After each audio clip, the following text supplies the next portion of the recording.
Ashamaa harka fuunee kabajamtootaa fi jaalatamtoota chaanaala King Baaleetu bakka jirtu fayyaa keessan isin nagaa kootti har'aa barumsa haaraa walitti deebinee jirra. Hanga dhuma sagantaa keetti na waliin duraan dursee chaanaala kiyyaaf haaraa taatan saabskiraayib share laayik godhuun jajjabeessa isin jenna. Barumsi gamanumaan gara barumsaa isin dabarsa na waliin tura.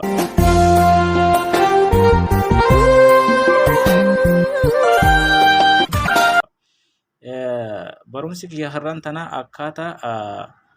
akkaataa Facebook fi Messenger online itti cufatan isin agarsiisa. Duraan dursee asumaan gara Facebook haasa'innu.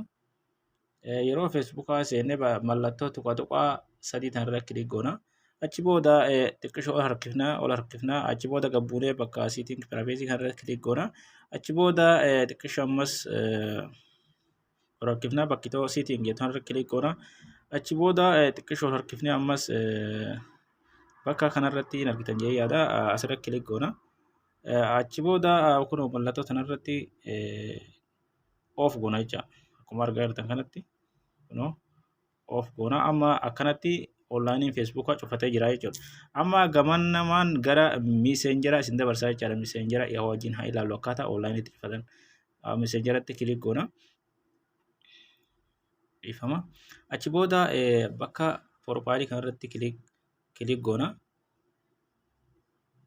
Bakka profile kanarratti kilik goona. Achi booda xiqqishuu ammas gabbuuna bakka activity yeroo kanarratti kilik goona.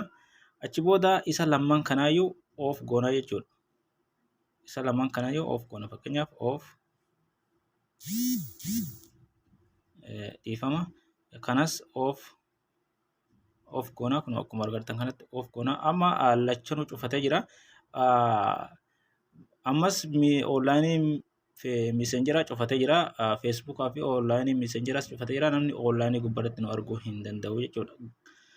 Yaadaa fi gaafii qabdan komentii jalatti na barreessaa. Hanga barumsa biraatti walitti deebinutti nagaan.